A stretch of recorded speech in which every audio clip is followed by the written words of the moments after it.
आज से ठीक 40 वर्ष पहले जयनगर स्टेशन रोड में एक प्रतिष्ठान शुरू हुआ था। हालांकि शुरुआत में कोई भी चीज जीरो से ही स्टार्ट होता है। फैंसी साड़ी को लेकर, शूटिंग शर्टिंग को लेकर या ड्रेस मटेरियल को लेकर यदि जयनगर में कहीं आते हैं तो एक प्रतिष्ठान का नाम आता है और उसी प्रतिष्ठान में इस वक्त हम पहुंचे हैं और ये है आकाशदीप।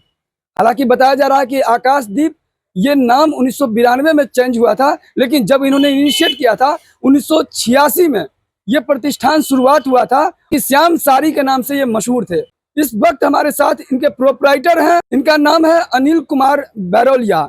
और अनिल कुमार बैरोलिया जब ग्रेजुएशन किए थे तो कई लोगों की चाहत होती है कि जॉब करें, लेकिन इनकी चाहत बिल्कुल अलग था। इन्होंने सोचा क्यों ना हो, अगर हम जॉब करेंगे तो अपना हम जीविकोपार्जन कर सकते हैं, लेकिन अगर हम व्यापार करते हैं तो एक छत के नीचे कई लोगों को हम रोजगार दे सकते हैं। विशेष बात करेंगे। इस समय हमारे साथ हैं आकाशदीप के proprietor Anil Kumar Bairoliya. News Today Mithila में आपका बहुत बहुत स्वागत है। बहुत बहुत धन्यवाद आपको। आज से ठीक 40 वर्ष पहले जब आपने शुरुआत किया था तो किस तरह से आपने इनिशिएट किया था और कैसे आपको जहन में आया कि कपड़े का ही व्यापार करना है? देखिए, साल 1986 में हमने बीकॉम किया था, तो ग्रेजुएशन के बाद अब कोई व्यापार या कोई काम तो करना था। क्योंकि व्यापारिक परिवार से जुड़े हुए थे तो जहन में यही था कि कोई व्यापार करना है।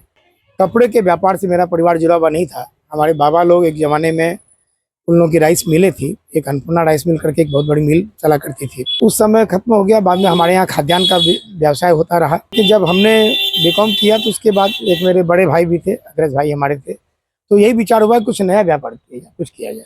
तो हम लोगों ने यहाँ पे शुरुआत की एक श्री श्याम साड़ी संगम के नाम से। ये बात है 1986 में। थोड़े समय के बाद फिर हम लोगों को लगा कि नहीं, व्यापार को थोड़ा सा और बढ़ाना है, तो उसको आगे बढ़ाते हुए हम लोगों ने उस व्यापार को जगह बदल दिया। श्याम साड़ी संगम को दूसरी जगह शिफ्ट करते हुए हम लोगों ने एक नई दुकान फिर यहाँ पर रिटेल कपड़े की खोली 1992 में आकाशदीप के नाम से।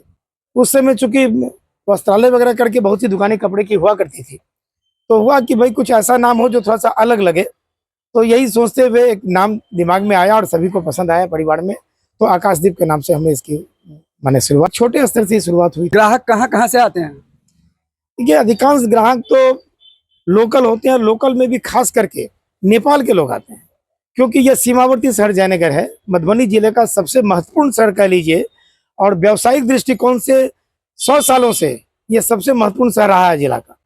और यहाँ का व्यवसाय चूंकि बॉर्डर है और सरकार के आपस के संबंधों की वजह से लोगों का आना जाना बिल्कुल खुला रहता है, किसी तरह की रोक टोक नहीं है। अब तो एसएसबी की है बॉर्डर पे, तो उनके द्वारा भी जांच की जाती है, लेकिन उसके बावजूद भी हर आम आदमी, चाहे वो भारत का नेपाल जा सकता है, नेपाल के लोग यहाँ आ सकते हैं। तो लोग अपनी रोजमर्रा की जरूरतों की खरीदी के लिए लोग सीमावर्ती जो नज़दीक का बढ़िया बाजार होता है वहाँ आते हैं। तो जयनगर का बाजार काफ़ी बड़ा और बढ़िया बाजार माना गया, इसलिए यहाँ नेपाल के नागरिकों की बहुत बड़ी संख्या रहती है जो रोजाना आते हैं। अपने जरूरी घरेलू चीज़ें, जो उनके किचन की ज़रूरत की चीज़ें, उनके पहनने की चीज़ें, खाने पीने का सामान है, और जो आवश्यक चीज़ें वो लोग लेके वो नेपाल जाते हैं। हम तो ये कहेंगे सभी लोगों से, जो लोग भी आपके व्यूअर हैं और जो लोग भी सुन रहे हो, चैनल को देख रहे हो, मैं उनसे कहूँगा कि कोई भी सामान आप लोकल बाजार से खरीदें, लोकल मार्केट से खरीदें। वो आपके भाई हैं, वो आपके मित्र हैं, वो आपके परिवार के लोग हैं। आप उनके पास जाके खरीदें और सामान को अपने हाथों से देखिए, नज़र से देखें, उससे महसूस करें, उसके साथ मिलावें कंपेरिजन में दूसरी क्वालिटी को, और पसंद करके लें।